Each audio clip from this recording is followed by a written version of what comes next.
Saint-Esprit. Si nous maîtrisons ces deux choses, bien aimés, je vous garantis que 100% vos prières seront exaucées. Vous allez voir vos prières être exaucées. Alors, comme je le disais tantôt, tout le monde a déjà prié. Mais je suis sûr, si je posais la question à chacun de vous, est-ce que Dieu a exaucé ta prière? Certains vont dire, j'ai prié pendant 2 ans pour mon fils, je n'ai rien vu. J'ai prié pendant 5 ans, je n'ai rien vu, j'ai abandonné. D'autres personnes vont dire, oh, j'ai prié pour le travail pendant 2 mois, pendant 3 mois, pendant 6 mois, je n'ai rien vu, j'ai abandonné. D'autres vont dire, oh, j'ai prié pour ma santé. J'ai un problème de santé depuis quand je suis jeune. J'ai prié pendant au moins 10 ans. Je n'ai rien vu, j'ai abandonné. D'autres vont dire, oh, j'ai prié pour certaines personnes de la famille, ça peut être les membres de la famille. J'ai vu ma nièce, mon cousin, j'ai prié pour lui pendant 2 ans, 3 ans. Mais je n'ai jamais vu le Seigneur me répondre, j'ai abandonné. Je suis sûr que beaucoup sont dans cette situation. Amen. Mais ce matin, Dieu veut t'encourager. Il te dit, n'abandonne pas ta prière. Et je vous ai dit que la prière que Dieu écoute, c'est une prière de la foi. Une prière qui est basée sur la parole de Dieu et sur l'écoute du Saint-Esprit. Et ce matin, donc, voilà une femme veuve. Veuve, ça veut dire qu'elle avait perdu son mari. Et peut-être que ses enfants, elle n'avait pas d'enfants. Mais elle avait un problème de justice. Et vous savez, dans tout pays, pas seulement dans ce contexte de la Bible, mais dans tout pays, la justice est souvent fausse. Parfois, même quand vous avez raison, on vous donne tort. Et ici aux États-Unis, c'est monnaie courante. Parfois, on va vous donner tort dès déjà, avant même que vous n'arrivez à la justice, dès déjà quand le policier vous stoppe, lorsqu'il vous regarde, il regarde la couleur de votre peau, il regarde votre langage, il vous a déjà condamné. Avant même que vous n'arrivez où? Chez le juge. Et cette femme était dans cette situation où il y avait un adversaire, quelqu'un qui lui portait plainte, ou du moins qu'elle voulait porter plainte, parce qu'elle voyait qu'elle avait vraiment raison sur cette personne. Et il fallait que la justice lui rende, n'est-ce pas, cette justice-là. Et chaque fois, quand il part voir le juge lui dit, attends. Le juge lui dit, attends. Et chaque fois, elle part. Elle appelle le juge pour dire, vraiment, j'ai un problème, viens m'aider. Et le juge n'a rien fait. Mais la Bible dit que parce que cette femme, le mot importuner est très important. Importuner en français, ça veut dire que quelqu'un te dérange sans cesse. C'est-à-dire ça te met mal à l'aise. Ce n'est pas seulement te déranger, mais te déranger de telle sorte que tu es mal à l'aise. C'est ça qu'on appelle importuner. Et cette femme vient importuner dans le juge jusqu'à ce que le juge doit réagir. Est-ce qu'il réagit parce qu'il voulait? Non, parce qu'il ne voulait plus avoir affaire avec cette femme sur sa tête. Alléluia. Voilà l'histoire. Une femme qui importune le juge. Et Jésus, comme c'était la parabole, vous savez, la parabole c'est toujours une image que Jésus utilise et il veut maintenant transposer ça à un enseignement pour que nous puissions comprendre. C'est ça la parabole. Voilà Jésus présente donc cette parabole. Et il dit, votre Père ne fera-t-il pas justice à votre situation? En d'autres termes, si tu n'importunes Dieu, est-ce que Dieu ne va pas agir? Si tu n'abandonnes pas ta prière, est-ce que Dieu ne va pas agir? C'est ça que Jésus est en train de te dire. Il dit, n'abandonne pas ta prière. N'abandonne pas la situation dans laquelle tu te trouves. Tu dis, oh, Dieu ne m'exauce plus. Continue, persévère, jusqu'à ce que Dieu écoute ta prière. Amen. Amen. Amen. Je lisais un article cette semaine et c'est tombé sur moi, cet article. L'article parlait des personnes qui sont venues d'Haïti. Et le gouvernement américain a constaté qu'il y a beaucoup de fraude. C'est-à-dire qu'il y a des gens qui ont fait des applications pour des mêmes personnes et ils ont dit les mêmes choses pour d'autres personnes. Plus de 3000. fausses, n'est-ce pas, documents. Alors le gouvernement a décidé d'arrêter ce programme temporairement. Peut-être que ça pourra être permanent. Ça dépend comment les élections vont se dérouler. Et ceux qui viennent ici, par ces moyens-là, on leur donne combien d'années? C'est une immigration temporaire. On ne te donne pas, on ne te dit pas que tu vas rester ici là continuellement. C'est une immigration temporaire. Et maintenant, le gouvernement est en train de suspecter qu'il y a beaucoup de fraude. Donc, ils ont arrêté le programme. Alors, si tu es en train de prier pour ta vie, est-ce que tu vas rester indifférent pour dire, voilà, j'ai écouté cette annonce et je vais rester mes bras croisés? Voilà une opportunité que Dieu te donne de prier sans cesse. Dérange Dieu. Oh, je croyais que quelqu'un va dire amen à ça. Dérange Dieu. Parce qu'à cause d'une personne, tu vas perdre ta bénédiction. Hein? Va devant le juge. Seigneur, si tu m'as donné cette opportunité de venir dans ce pays, moi, je vais prospérer dans ce pays. Personne ne doit prendre ma bénédiction. Si tu ne pries, rien ne va se produire, bien-aimé. Si tu n'importunes Dieu, quelqu'un va prendre ta bénédiction. Tu dois le refuser dans la prière au nom de Jésus-Christ. C'est pour ces raisons, bien-aimé, mets-toi à genoux. Crie devant Dieu. Seigneur, on m'a donné un visa pour 2 ans. Moi, je vais mettre ça 2 ans fois 100 fois 200. Égal à combien? Et je mets ça devant le juge pour que Dieu multiplie cela au nom de Jésus-Christ. Mais il faut croire. Cette femme, elle dit non, moi je vais aller importuner Jésus. C'est pour ces raisons, bien-aimés. Et Jésus disait, vous voyez, parce que ici, Jésus commence à la fin, il dit, mais, c'est une conjonction de coordination. Ça veut dire qu'il y a quelque chose qui s'est passé avant et quelque chose qui va se passer après. Il dit, mais, si le Fils de l'homme revient, est-ce qu'il va trouver quoi? La foi sur la terre. C'est ça le problème avec l'Église. Beaucoup de gens, même des pasteurs, ont abandonné la foi. Ici aux États-Unis, je vais vous dire, bien-aimés, il y a une grande tentation. Ce pays, c'est un pays de travail. Quand tu viens ici, c'est pour travailler. Tu es esclave du travail. Il ne faut pas que ça soit flou dans ta tête. C'est clair. Amen. Ce pays, c'est un pays de... Oh, mais vous ne répondez pas. Ce pays, c'est un pays de travail. Alors, quand vous travaillez, vous faites de l'argent. Et ce qui est intéressant dans ce pays, c'est que lorsque vous travaillez pour quelqu'un dans une compagnie, la personne doit vous payer. Si la personne ne vous paye pas, vous pouvez l'amener chez le juge. Et il va vous payer plus. C'est la loi. Amen. C'est pourquoi on doit te payer. Et il y a des gens qui travaillent 40 heures par semaine, d'autres travaillent 50 heures, d'autres travaillent 60 heures. Quand moi je suis venu ici, j'ai travaillé plus de 60 heures. Parce que j'étais salarié, manager salarié.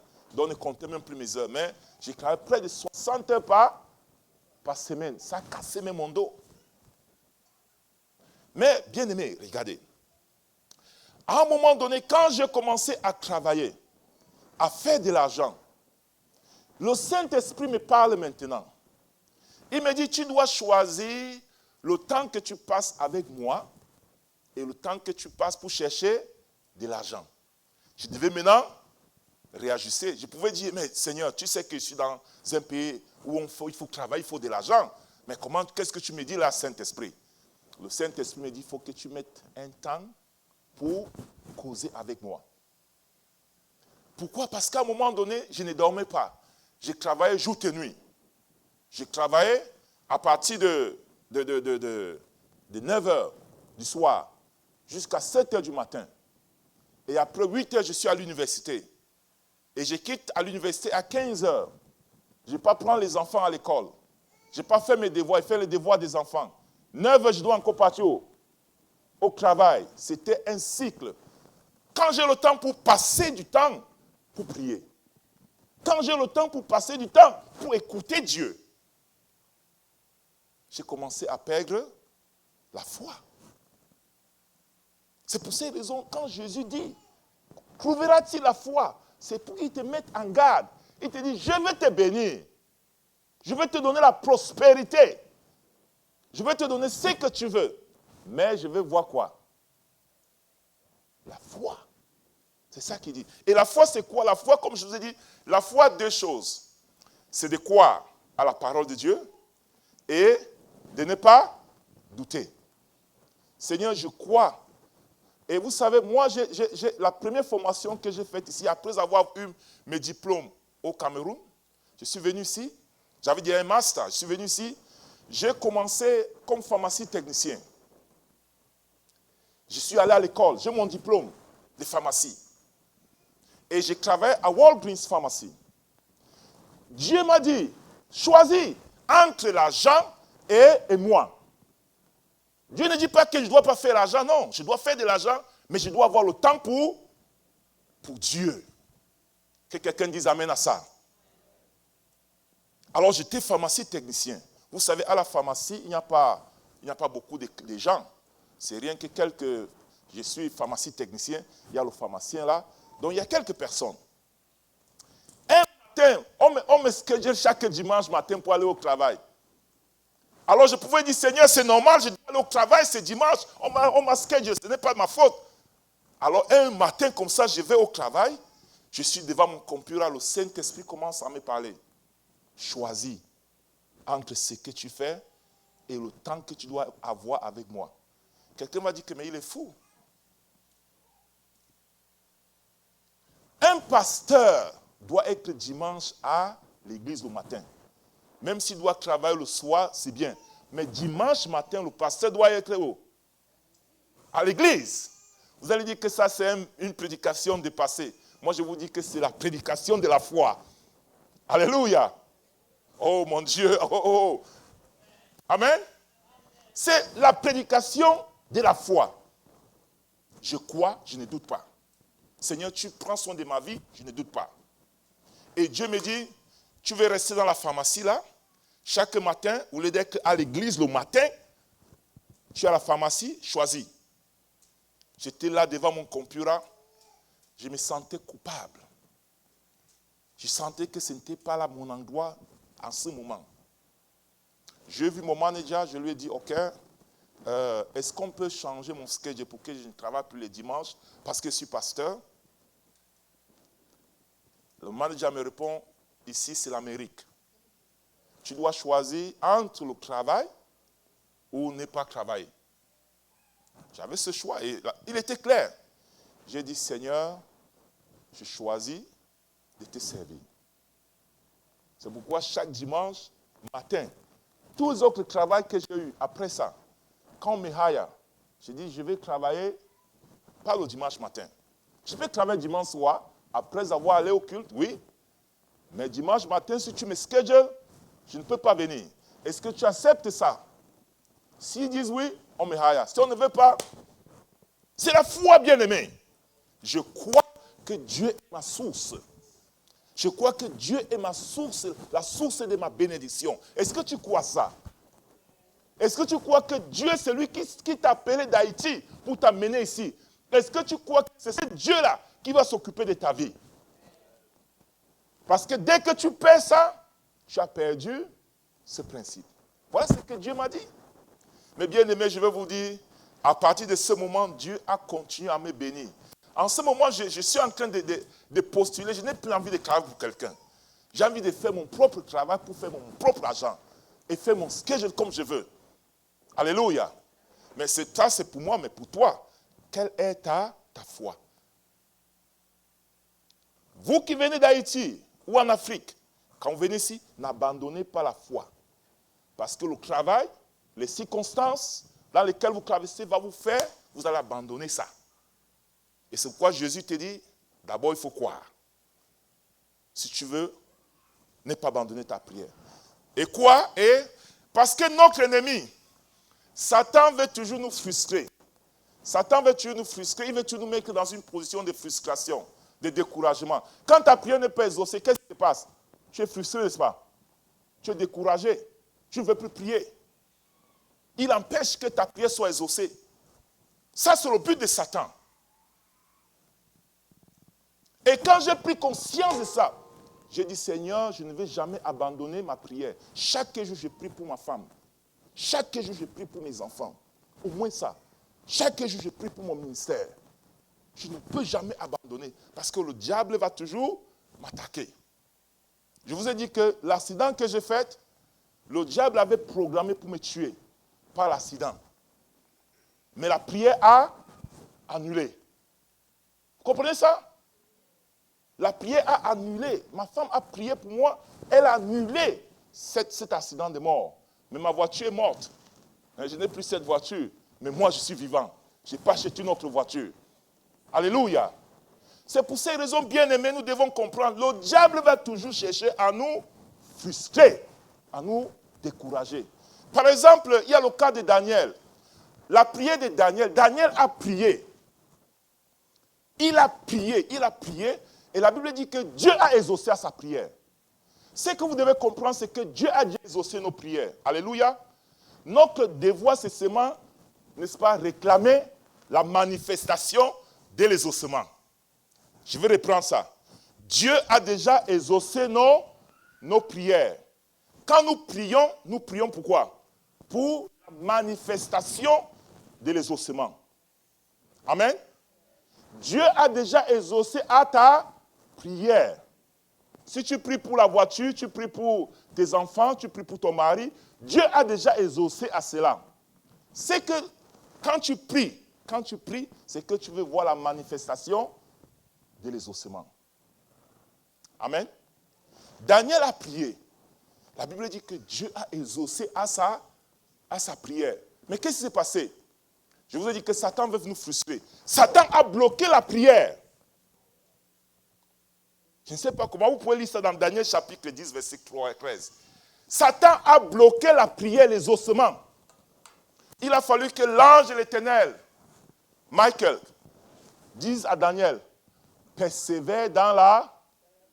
N'abandonne pas ta... Continue à prier. N'abandonne pas. Dieu avait déjà exaucé à ta prière. Continue à prier. Et la Bible dit que quand il a continué à prier, il a vu son exaucement. Combien de personnes ont perdu leur bénédiction parce qu'ils ont abandonné la prière? Tu as commencé à prier pour ta guérison et Dieu a même exaucé, déjà comme je vous dis, il a déjà exaucé à la guérison, mais tu as abandonné pour laisser cette manifestation. Dieu a prié, tu as prié pour tes enfants, tu as prié pour ton mari, tu as prié pour ton avenir. Dieu a déjà exaucé, mais tu as abandonné ta prière. Et il n'y a pas la manifestation. Lorsque nous prions, Dieu apporte la manifestation. Alléluia. Même chose dans 1 Thessaloniciens chapitre 2, verset 18. La Bible dit que Paul a prié, mais Satan l'a dérouté. Regardez, Satan déroute un homme de Dieu. Vous comprenez ça? Tu es en train d'entrer dans ta bénédiction, mais Satan te déroute.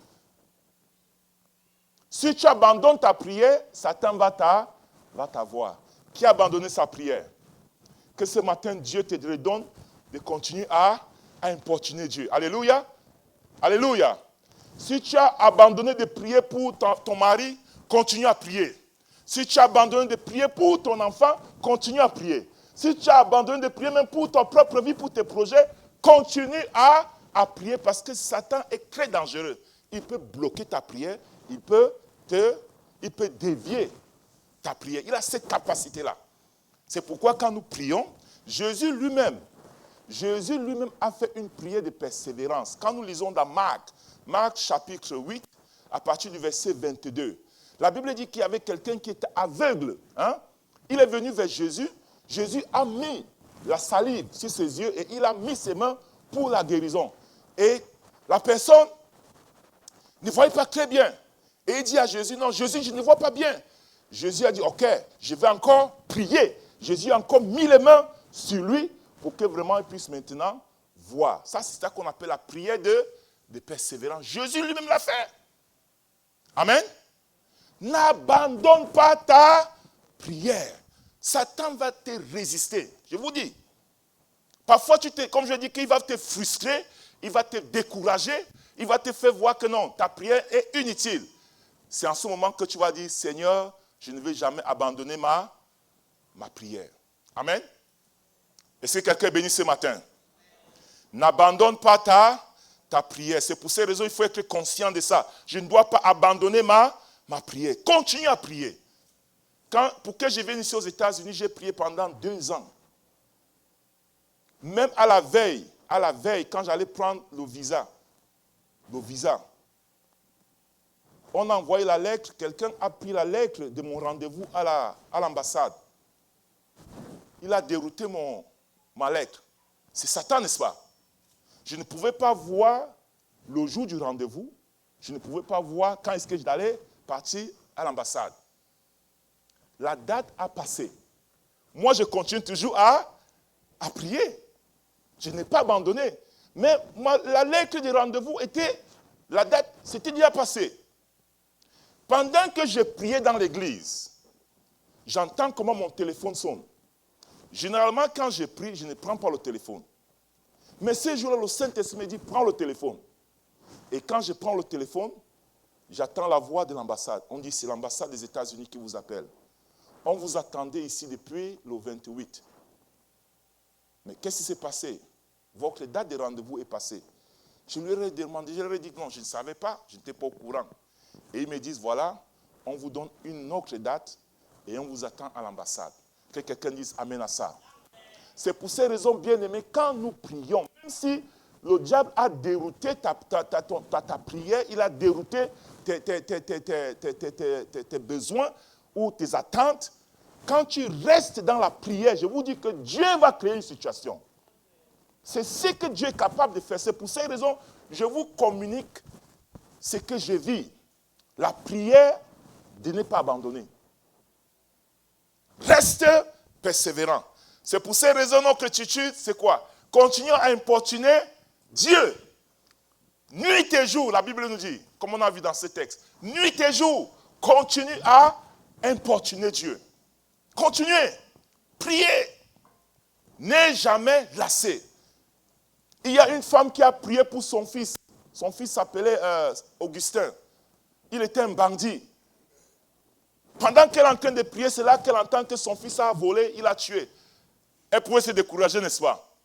Mais cette femme a continué à prier pour son fils. Priez! Priez! Parfois, son fils dormait dehors. Elle laisse la porte ouverte. Ses voisins disent, mais pourquoi tu laisses la porte ouverte à un bandit? C'est mon fils. Je l'aime. Dieu va le transformer. Et cette maman, elle est décédée sans voir la transformation de son fils, malheureusement.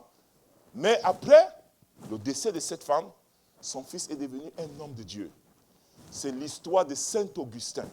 Saint Augustin est connu dans tout, n'est-ce pas, l'histoire de l'Église. À cause de qui? Sa maman, qui n'a pas lâché de prier. Bien-aimé, continue à prier. N'aie jamais te lasser. Moi, je prie pour ma bénédiction, je prie pour la bénédiction de mes enfants. Ce n'est pas que c'est facile, il y a toujours la résistance. Bien-aimé, le diable va toujours résister. Mais continue à prier. N'aie jamais se lasser. C'est la défaite. Et c'est ça que Satan veut que tu fasses. Et je vais finir ce matin en vous donnant l'histoire de Jacob. Qui connaît l'histoire de Jacob? Jacob signifie bandit. Le nom de Jacob, c'est... Comment on peut donner le nom à quelqu'un? Bandit. Mais Jacob était un bandit, effectivement. Ouais, ton nom peut t'accompagner. Hein? Voilà, il était un bandit. Il a volé les gloires de d'aînesse de son frère, n'est-ce pas? Il était un bandit. Mais quand il a réalisé qu'il était un bandit, lorsqu'il a réalisé que sa vie n'était pas vraiment conforme à celle qu'il espérait, il dit, il va aller lutter avec Dieu. Lutter avec Dieu, c'est ne pas abandonner ta prière. Ah, je vais lutter avec Dieu. I will fight with God. Amen. Oh mon Dieu. Je vais lutter avec Dieu. La Bible dit que Jacob est allé lutter avec Dieu. Il a lutté. Vous pouvez voir dans Genèse. Lis tout Genèse. Pendant qu'il luttait avec Dieu. La Bible dit, Dieu a cassé sa hanche. Vous savez pourquoi Dieu a cassé la hanche de Jacob? Pour lui dire que tu t'appuyais sur toi-même, mais maintenant, appuie-toi sur moi. Alléluia. Et parce qu'il s'appuyait sur Dieu, Dieu a maintenant changé son nom. De Jacob à quoi? Israël.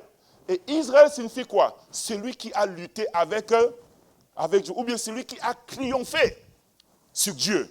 Non seulement lutté, mais il a triomphé. Ça veut dire que sa prière a été exaucée. Alléluia. Parce qu'il n'a pas abandonné. Il est resté ferme. Il a dit, je vais lutter avec Dieu. Est-ce que tu luttes avec Dieu? Je vous ai dit, lutte avec Dieu pour ton avenir ici aux États-Unis. Parce que les enjeux sont sérieux. Quand je suis les événements politiques de ce pays, bien aimé, l'Église a l'autorité de changer le cours de l'histoire. Oh, je croyais que je vais entendre amen à ça. L'Église a l'autorité de changer le cours de l'histoire. La personne qui doit être président dans ce pays doit être la personne que Dieu lui-même aurait, n'est-ce pas, décidé. Et ta prière est importante. C'est pour ces raisons, bien aimés, n'abandonnons pas nos prières. Luttons, luttons, luttons, luttons, jusqu'à ce que nous voyons le fruit au nom de Jésus-Christ. Que Dieu te bénisse ce matin.